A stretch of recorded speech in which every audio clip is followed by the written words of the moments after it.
Hello, amazing English learners, and welcome back to the Best English Podcast.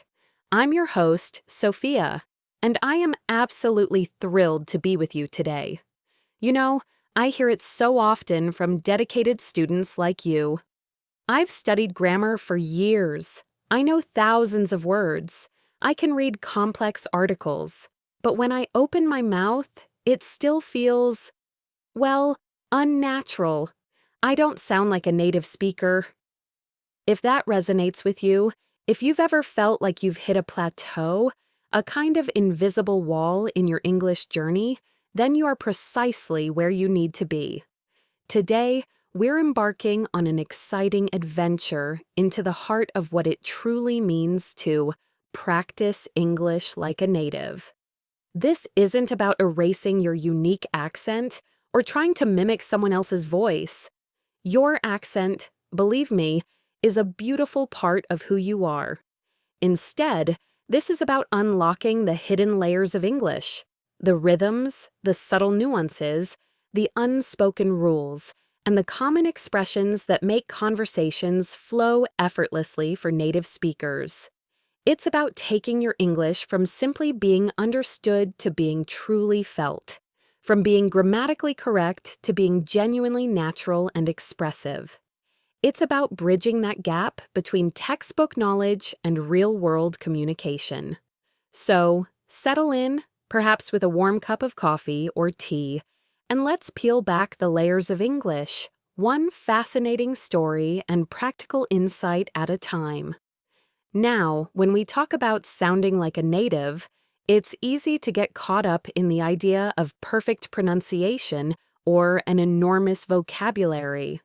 While those are certainly helpful, the real secret, I think, lies much deeper. At the intermediate level, you've built a strong house. You've got the bricks and you've got the cement. You can construct sentences, you can express basic ideas, and you can generally make yourself understood. But imagine a native speaker building that same house. They don't meticulously place each brick one by one. Instead, they often use prefabricated walls, pre-assembled roof sections, and ready-made window frames. These prefabricated pieces are what we call chunks of language, collocations, and idiomatic expressions. They're the shortcuts, the natural groupings of words that native speakers use without even thinking, making the building process faster, smoother, and the final structure feel more integrated and authentic. More integrated and authentic. Many intermediate learners encounter what's often called the intermediate plateau. You're no longer a beginner, which is great, but you might feel a bit stuck. Common challenges pop up. Maybe you find yourself translating directly from your native language, which can make your English sound a little stiff or overly formal. Perhaps you struggle with fossilized errors, those persistent mistakes that seem impossible to shake, even when you know the rule. Or maybe you find it tough to understand native speakers when they talk quickly, because their words seem to blend together in a phenomenon we call connected speech. And then there's that rich, often perplexing world of idiomatic language, where the literal meaning of words gives you absolutely no clue to their true significance.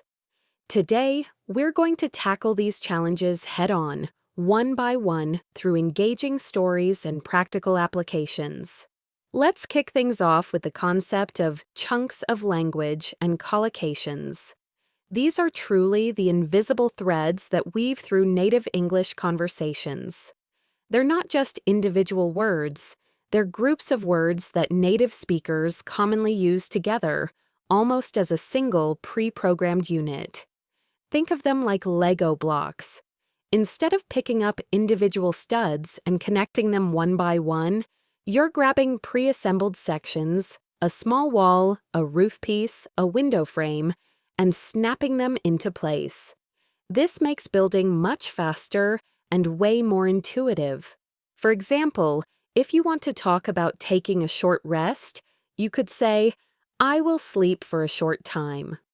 It's grammatically correct and perfectly understandable.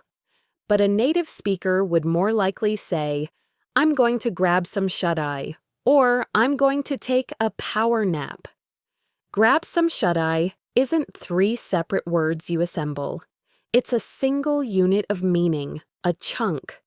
You learn it, you use it, and suddenly, your English sounds effortlessly natural. Why are these chunks so incredibly powerful? Well, for starters, they dramatically boost your fluency. When you use chunks, your brain doesn't have to laboriously select and arrange each individual word. It retrieves the entire chunk, allowing you to speak more smoothly and with less hesitation. Secondly, they ensure naturalness. Chunks are the authentic building blocks of everyday conversation. Using them makes your English sound less like a textbook and more like a living, breathing language. And thirdly, they often improve your accuracy. The grammar within a common chunk is usually already correct, so you're less likely to make those pesky grammatical errors that sometimes creep in when you're constructing sentences word by word. Plus, and this is a big one, they reduce your cognitive load. Instead of thinking about 3 or 4 separate words and how they fit grammatically, you're just recalling one ready-made unit. It frees up your brain power for other things, like focusing on the message you want to convey or understanding the nuances of the conversation. Let me tell you about my friend, Liam. Liam is an incredibly bright engineer from Germany, and his English grammar was practically flawless. He could ace any grammar test you put in front of him. His vocabulary was extensive, too. But Liam had a problem. When he attended his first International Engineering Conference in London, he felt completely out of his depth in the casual networking sessions. He could understand the technical presentations perfectly, but the small talk, the quick jokes, the informal discussions, they were a different beast entirely. He'd try to join a conversation, and he'd find himself translating every single word from German into English in his head. If someone asked, Liam, how are you getting on with the new project? He'd mentally translate progressing or managing, which is correct, but it slowed him down. Or if a colleague said, let's grab a bite after this session, Liam would think, grab a bite? What are they grabbing? Are they biting something? He knew the individual words, but the chunk didn't compute instantly. He often felt like he was walking on eggshells in conversations, constantly worried about saying the wrong thing or sounding too formal. He wanted to hit the ground running with his networking, but he felt like he was constantly playing catch-up. One evening, feeling a bit discouraged, Liam confided in an older, very kind British engineer named Mr. Davies. Mr. Davies listened patiently and then offered some invaluable advice. Liam, he said, your English is excellent, but you're trying to build a wall brick by brick when everyone else is using pre-made panels. Start noticing those panels. We don't say, do you make a decision? We say, do you make a decision? We don't say, I do my homework. We say, I do my homework. And if something is very easy, we often say it's a piece of cake, not literally a cake. Mr. Davies then gave Liam a challenge. For the rest of the conference, whenever he heard a phrase that sounded natural or frequently repeated, he should jot it down. He told him to try to use these phrases in his own conversations, even if it felt awkward at first. Don't worry about a thing if you stumble, Mr. Davies encouraged. That's how you pick things up. Liam took this advice to heart. The next day, he started listening differently. When someone said, I need to get rid of these old files, he wrote down, get rid of. When a colleague apologized for being late, saying, sorry, I got held up in traffic, Liam noted, got held up. He noticed how people would casually say, "Let's call it a day," when they wanted to finish work, or "I need to clear my head" when they needed a break. He started to see these phrases everywhere. During a coffee break, someone asked him about his flight. Instead of saying, "My flight was delayed," he remembered hearing someone say, "My flight was running late." He tried it. "My flight was running late, so I almost missed my connection," he said. The other person nodded, completely understanding, and Liam felt a small spark of triumph. He wasn't just speaking English, he was using English naturally. He realized that learning these chunks was like unlocking a secret code to sounding more native. He felt like he was finally getting the hang of real-world English. So, my dear listeners, think about Liam's journey. When you encounter a new expression, don't just understand the individual words. Try to understand the entire phrase as a single unit. For instance, if you hear someone say, "I'm on cloud 9, don't think about clouds or the number 9.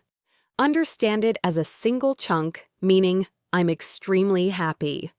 Next time you're feeling incredibly happy, try saying, "I'm on cloud 9. Say it out loud right now. Feel the words together. "I'm on cloud 9. Or if you're about to start something new and exciting, try saying, "I'm ready to hit the ground running." Practice making these chunks roll off your tongue. It's a subtle shift, but it makes a world of difference to your fluency and how natural you sound. Now, let's talk about something incredibly powerful, yet often overlooked: the music of English. I'm talking about intonation and stress. Intonation is the rise and fall of your voice as you speak, like the melody of a song. Stress is the emphasis you place on certain words or syllables, like hitting a particular note louder. Native speakers use these naturally to convey meaning, emotion, and to highlight what's truly important in a sentence. A flat, monotone voice is like a song played on a single, unchanging note. It's understandable, but it lacks life, emotion, and nuance. But with the dynamic interplay of rises and falls, of emphasis and de-emphasis, your English becomes engaging, expressive, and truly human. Consider a simple sentence. "I didn't say he stole the money." Seems straightforward, right? But watch how the meaning completely transforms just by shifting the stress to a different word. If I say, "I didn't say he stole the money," the emphasis on "I" suggests that someone else said it, not me. I'm distancing myself from the statement. If I say, "I didn't say he stole the money," the strong stress on "didn't" is a forceful denial. I am absolutely, definitively stating that I did not utter those words.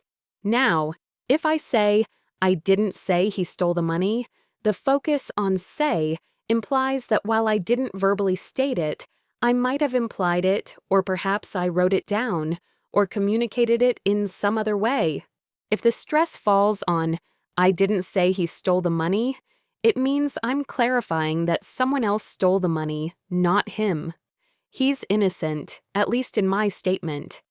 And if I say, "I didn't say he stole the money," it suggests he might have taken it, or borrowed it, or acquired it in some other way, but it wasn't necessarily an act of theft. Finally, "I didn't say he stole the money" means he might have stolen something else, but not specifically the money. Fascinating, isn't it? The exact same words, yet with 6 completely different interpretations, all simply by changing which word receives the emphasis. This is the subtle but profound power of stress and intonation in English. Let me share a story about a comical misunderstanding that happened to my friend Clara at a dinner party. Clara, originally from Italy, had a good grasp of English, but she was still mastering the nuances of intonation. She was at a lively dinner party, and the host, a very enthusiastic woman named Brenda, was talking about her recent trip to Paris. Brenda exclaimed, "Oh, Paris was absolutely amazing! We stayed in this tiny little hotel, but it had the best view." Her voice was high-pitched with excitement, and she stressed amazing and best to convey her delight. Later, Clara was talking to another guest about her own upcoming trip. She wanted to express that she was also excited, so she tried to mimic Brenda's enthusiasm. She said, "I'm going to New York next month. I'm so excited."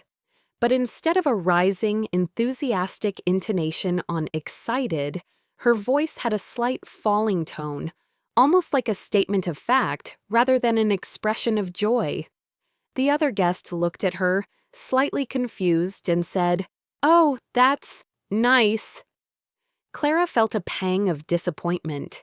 She was excited, but her intonation hadn't conveyed it. The evening went on, and at one point, Brenda asked Clara, "Clara, would you like more wine?" Brenda's voice rose at the end, a clear, polite question. Clara, wanting to be polite, replied, "No, thank you." But again, her intonation was flat, almost like she was stating a firm refusal rather than a gentle decline. Brenda looked a little taken aback, as if Clara had been abrupt. Later, the conversation turned to a new art exhibition.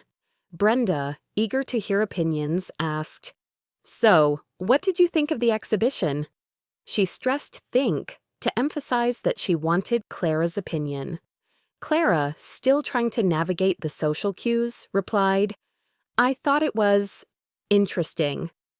This time, she put a slight, almost imperceptible stress on interesting, and her voice had a slight falling intonation, which, to a native speaker, can sometimes imply that something was not very good, or perhaps even boring, despite the positive word.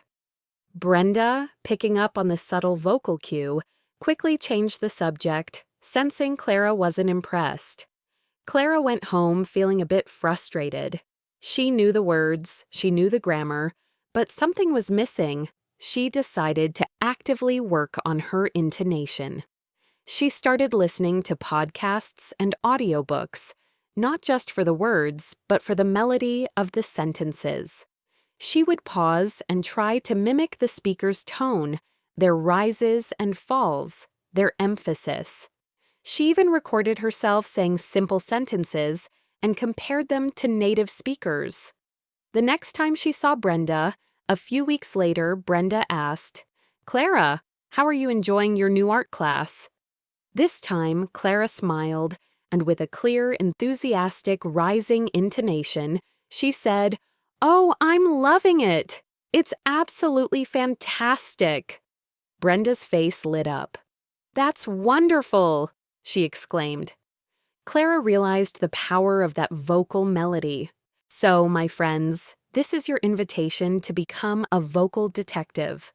Next time you're listening to a native English speaker, whether it's on a podcast, a TV show, or in a real conversation, don't just listen to the words. Pay attention to how they say them. Where does their voice go up? Where does it go down? Which words do they emphasize? What emotion does that convey? Let's try a little experiment right now. I'll say a simple phrase, and I want you to try to mimic my intonation and stress. Don't just repeat the words. Try to feel the emotion or intention behind them. First, try saying, "I love this song." Say it with genuine excitement, letting your voice rise on love and then fall slightly at the end, full of enthusiasm. Now, try saying, "I love this song." This time, imagine you're questioning if it's this specific song you love. Perhaps you're a bit unsure, so your voice might rise on this and then rise again at the very end, making it a question. Next, try, "I didn't eat the last cookie." Say it with a strong, firm tone, emphasizing didn't as if you're denying an accusation. Now try, "I didn't eat the last cookie." This time, you're emphasizing last, implying maybe you ate the first one, but definitely not the very last one. It's a subtle art, this vocal music, but it's one of the most powerful tools you have to sound more natural and to truly connect with native speakers. It takes consistent practice, but the more you pay attention to it, the more naturally it will come to you, and the more authentic your English will sound. Have you ever felt like native English speakers are talking at warp speed, and their words just blend into one long, incomprehensible stream? You know all the individual words, you've studied them, but when they're spoken quickly, they seem to disappear or morph into something else entirely. This, my friends, is the magic and occasional frustration of connected speech. Native speakers don't typically pronounce every single word in a sentence distinctly and separately. Instead, they link words together, they drop sounds, and sometimes sounds even change because of neighboring sounds. This makes speaking faster, more efficient, and, well, more natural. But for learners, it can feel like trying to catch smoke. This phenomenon is a huge reason why many intermediate learners struggle with listening comprehension. You might be able to read a sentence perfectly, but when you hear it spoken by a native, it sounds completely different. Let's break down some common ways this happens. One common trick is linking. When one word ends with a consonant sound and the very next word starts with a vowel sound, we often link them together, creating a smooth transition. Think of an apple. It often sounds like an apple, almost like one word, or pick it up becomes pick it up. And that common question, what are you doing, very often sounds like what are you doing, or even what you doing. The sounds flow together. Then there's elision, which simply means dropping sounds. Sometimes a sound is just omitted entirely because it's awkward or unnecessary to pronounce in rapid speech. For example, next door can often sound like next door, with the T sound in next almost disappearing, or in casual speech, and frequently becomes a quick N, as in fish and chips. And finally, we have assimilation, where a sound actually changes because of a neighboring sound. This is where things can get really tricky. Don't you often transforms into doncha. Did you frequently becomes didja, and would you can sound like woodja. These aren't lazy pronunciations. They are natural, efficient ways the mouth moves when speaking quickly. Let me tell you about Michael, a brilliant software developer from Brazil who moved to London for a new job. Michael had spent years perfecting his English in language schools. He could write eloquent emails and give clear presentations. But his daily commute on the London Underground was a constant source of anxiety. The station announcements, the quick chats between passengers, the snippets of conversations he overheard, they all seemed to blur into an unintelligible hum. He felt like he was missing half of what was being said, and it was incredibly frustrating. He knew the words, but he couldn't hear them. One morning, Michael was particularly stressed. The train was delayed, and the announcement crackled over the intercom. "We apologize for the delay. There is a signal failure at Paddington." Michael heard, "We apologize for the delay. There's a signal failure at Paddington." He caught delay and Paddington, but the rest was a jumble. He felt like he was getting nowhere fast with his listening. He confided in a colleague, an older British woman named Sarah, who had lived in London all her life. Sarah listened patiently and then explained, the tube announcements. They're famous for that. It's all about connected speech, Michael. We link words so much, especially when we're speaking quickly or informally. For example, apologize for the often becomes apologize for the. There is a becomes there's a. and failure at becomes failure rat. We just smooth everything together. Sarah suggested a simple exercise. Next time you hear an announcement or even just a short phrase, try to repeat it exactly as you hear it, even if it sounds strange. Don't think about the individual words. Just try to mimic the sound. She introduced him to the concept of shadowing, where you listen to a short audio clip and try to speak along with it at the same time, like an echo, mimicking the rhythm, intonation, and crucially, the connected speech. Michael started practicing. He would listen to short news clips or even just repeat phrases from TV shows. He'd pick a sentence like, "I'm going to have a cup of tea," and try to mimic how it often sounds like, "I'm gonna have a cup of tea." Or, "What do you think?" which frequently sounds like, "What do you think?" He felt silly at first, repeating these sounds to himself, but slowly, something shifted. One evening, on his way home, he heard a woman on the train say to her friend, "Did you get your tickets for the concert?" Michael's brain, almost without conscious effort, processed, "Did ya get your tickets for the concert?" He understood it instantly. It wasn't just the words, he was finally hearing the flow. He realized he was no longer translating word by word. His brain was starting to recognize these connected sounds as complete units of meaning. It was a revelation. He felt like he had finally turned a corner in his listening skills. So, my dedicated listeners, this is your next challenge. Become a sound sculptor. When you listen to English, don't just focus on the individual words. Try to hear the connections between them. Listen for those moments where words seem to merge. Let's try a few phrases right now. I'll say them a couple of times, and I want you to try shadowing me. Don't worry about understanding every single word perfectly. Just focus on mimicking the sound and the rhythm. Try saying, "How are you doing today?"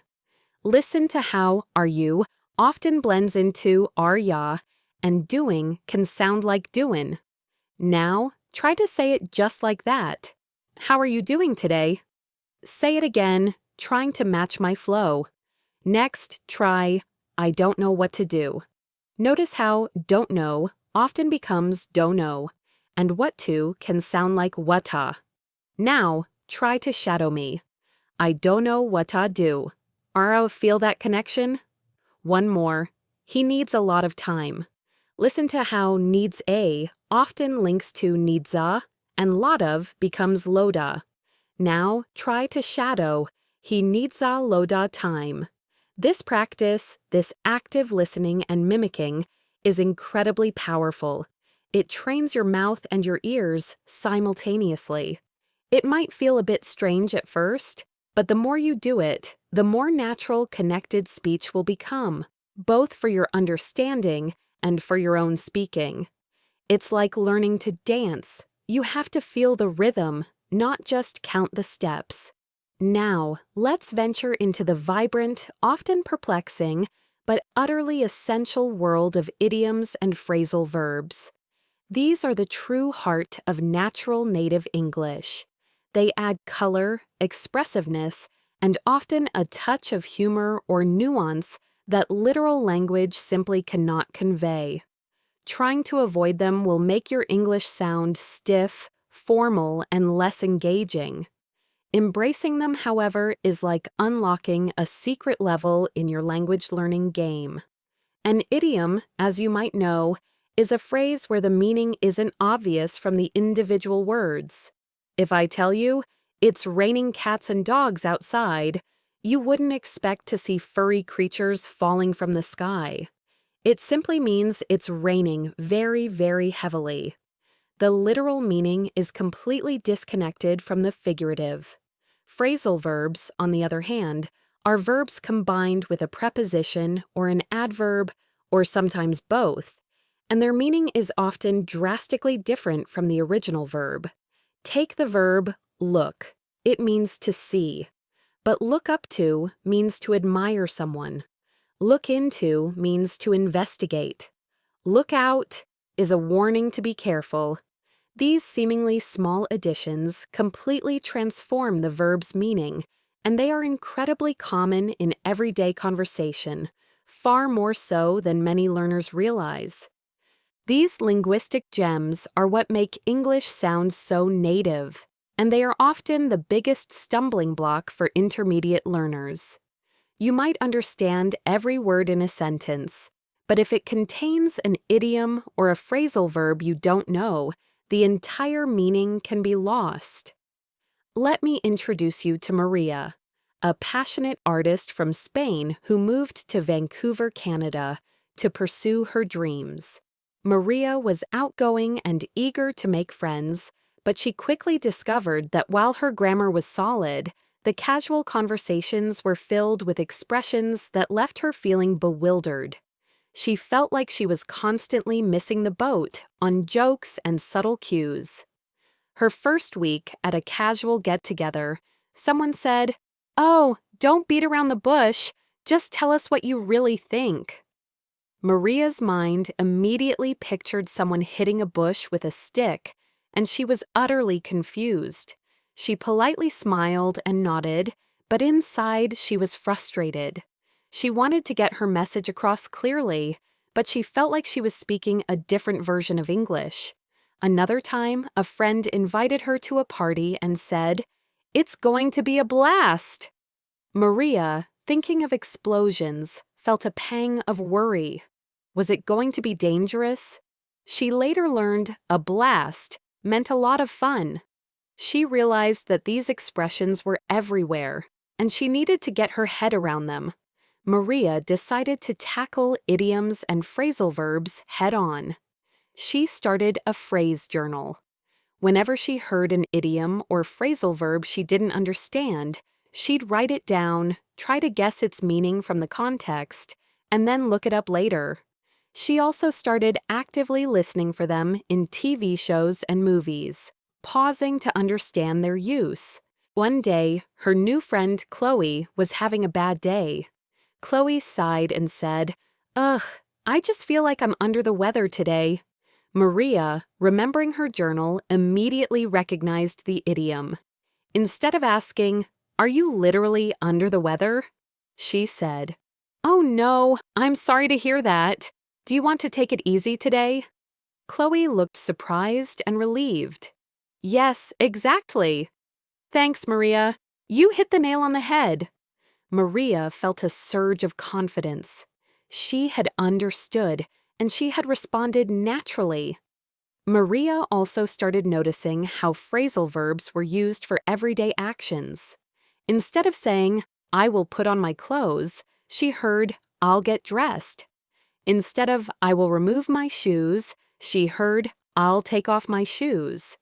She realized that these weren't just alternatives, they were the preferred ways native speakers expressed these actions. She started trying to incorporate them into her own speech. One evening, Chloe was struggling with a difficult painting project. She was about to give up. Maria, seeing her frustration, remembered a phrase she'd heard. She walked over and said, "Chloe, don't throw in the towel just yet. You're so talented. Just hang in there. Maybe we can figure it out together." Chloe looked up, a glimmer of hope in her eyes. "Thanks, Maria. I really needed to hear that. You always know how to cheer me up." That moment was a turning point for Maria.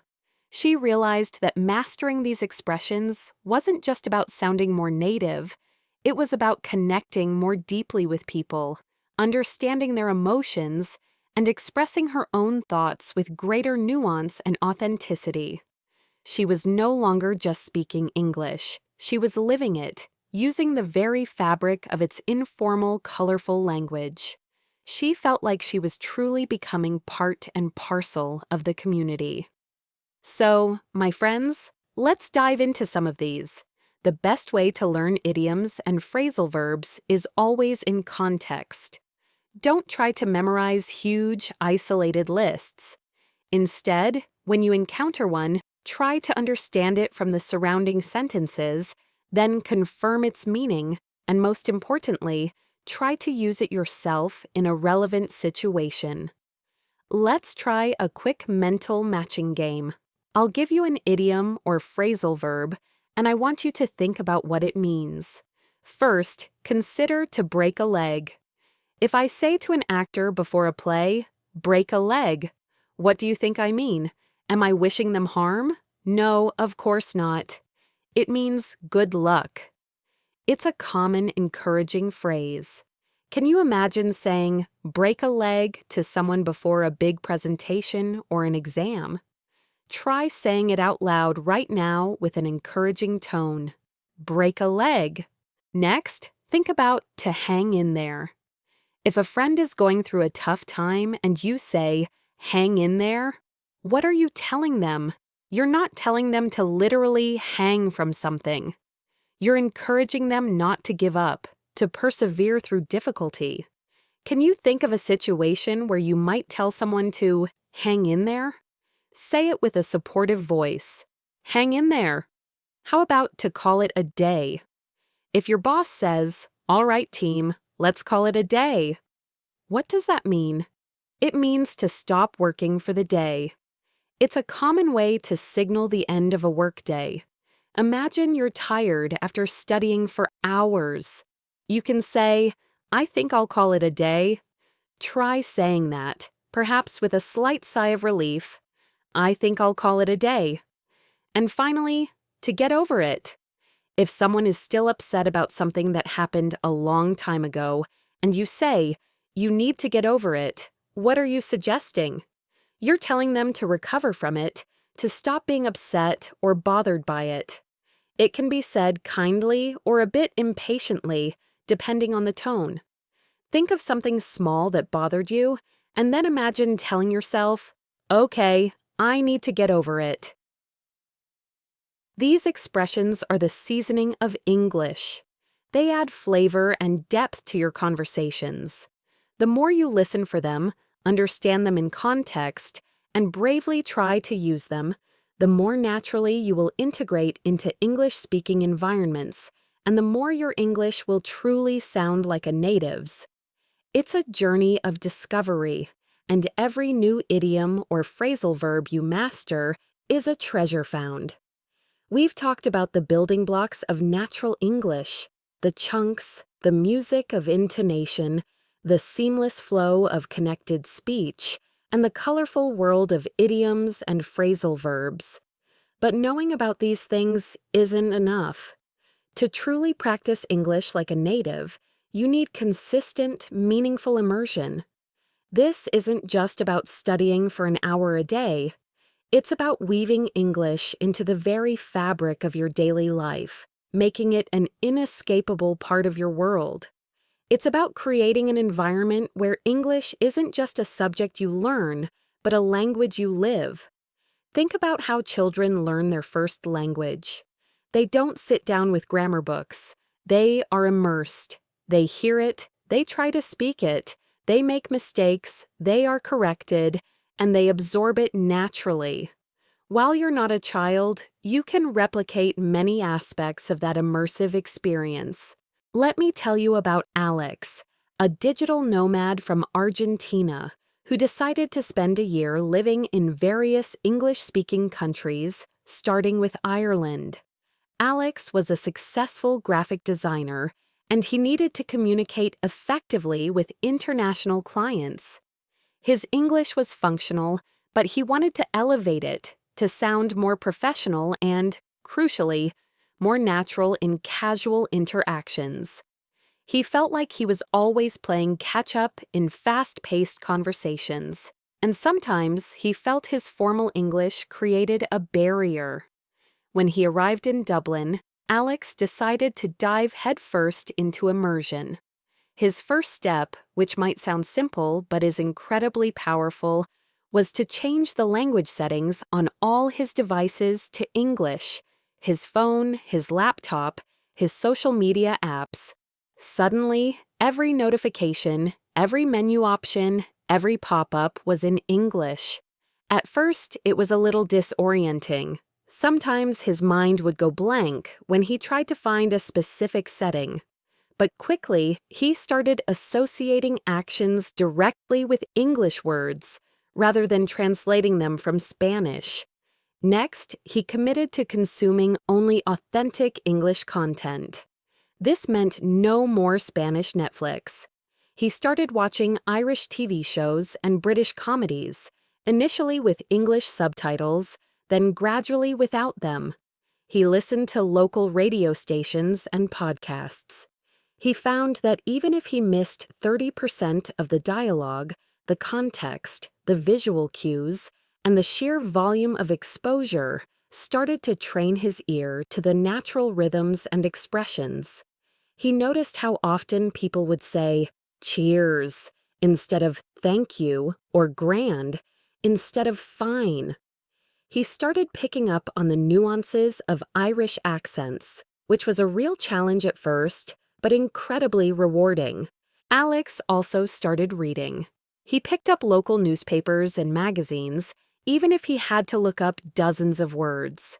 He joined a local running club, forcing himself into social situations where he had to speak English. He made a rule: no Spanish unless absolutely necessary. There were moments of intense frustration, of course. Sometimes he felt like he was beating his head against a wall, especially when he couldn't find the right words or when he made an embarrassing mistake. He'd think, "Am I getting nowhere fast?" But he remembered a piece of advice he'd once heard: Rome wasn't built in a day. Language learning, like building a great city, takes time and consistent effort. One of the most transformative practices for Alex was thinking in English. When he was walking down the street, or waiting for a coffee, or even just doing the dishes, he would narrate his thoughts in English. "Okay, first, I need to chop the vegetables. Then I'll boil the water for the pasta. After that, I'll whip up a quick sauce." This seemingly simple act trained his brain to process information directly in English, reducing the need for mental translation and making his spoken responses much faster and more automatic. He found himself spontaneously using phrases like, "I'm on the fence about that," when he was undecided, or "that's a tough one," when faced with a difficult choice. He also sought out opportunities to interact with native speakers. He volunteered at a local community center, which put him in contact with people from all walks of life.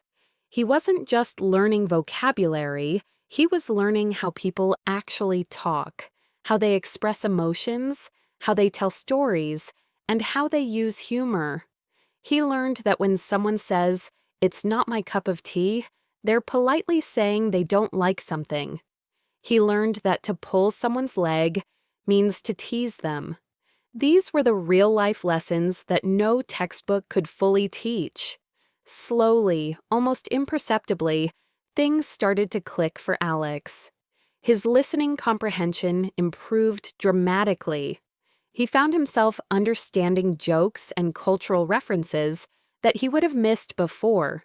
His responses became quicker, more natural, and less hesitant. He started using idioms and phrasal verbs without even thinking about them. One day, while at a local pub, he was chatting with a new acquaintance. The person asked him, "So, you're not from around here, are you?" And Alex, without missing a beat, replied with a confident smile, "No, but I'm getting the hang of it." And he truly was. He hadn't just learned English, he had started to live it, and in doing so, he was truly beginning to practice English like a native. He felt like he had finally found his feet in this new language. Alex's story is a powerful testament to the transformative power of consistent, meaningful immersion. It's about creating your own English-speaking bubble, even if you're not living in an English-speaking country. So, my dear listeners, this is your ultimate call to action. Take inspiration from Alex. Right now, after this podcast, try changing the language on your phone or your most used app to English. It will feel strange for a day or two, but then it will become second nature. and you'll be learning without even trying. When you're doing a routine task, like making dinner or cleaning your room, try narrating your actions in English. Say out loud, "Okay, first I need to chop the vegetables. Then I'll boil the water for the pasta. After that, I'll whip up a quick sauce." This seemingly simple act trains your brain to think directly in English, reducing the need for mental translation and making his spoken responses much faster and more automatic. And remember, consistency is your superpower. It's not about doing everything perfectly, but about doing something, however small, every single day. Every word you listen to, every phrase you try to say, every sentence you read, every thought you narrate in English, it all adds up.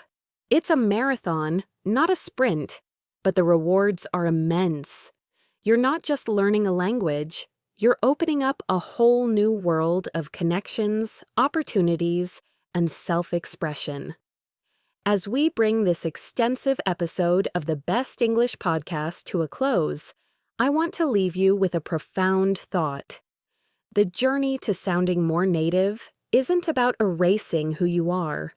It's about adding new layers of expression, new colors to your linguistic palette.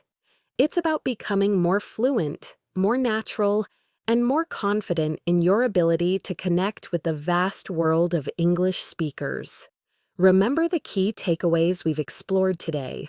Embrace chunks of language. Stop building word by word. Start using those pre-assembled phrases like hit the gym or take a rain check.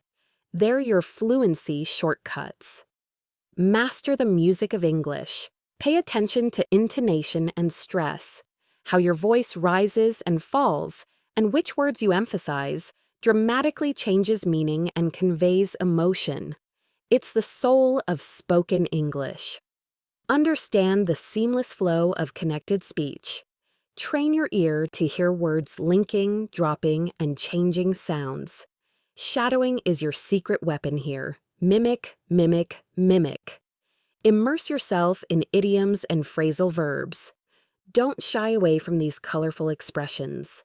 Learn them in context, understand their figurative meanings, and bravely try to integrate them into your own speaking and writing. They add authenticity and depth. Integrate all 4 skills. Listen actively, speak confidently, even with mistakes, because mistakes are how we learn. Read critically and write conversationally. They are all interconnected and reinforce each other. Consistency is your key to immersion. Make English a part of your daily life. Change your device language, consume authentic content, think in English, and seek out real-life interactions. Every small step forward, every moment of engagement, builds momentum. Celebrate every small victory.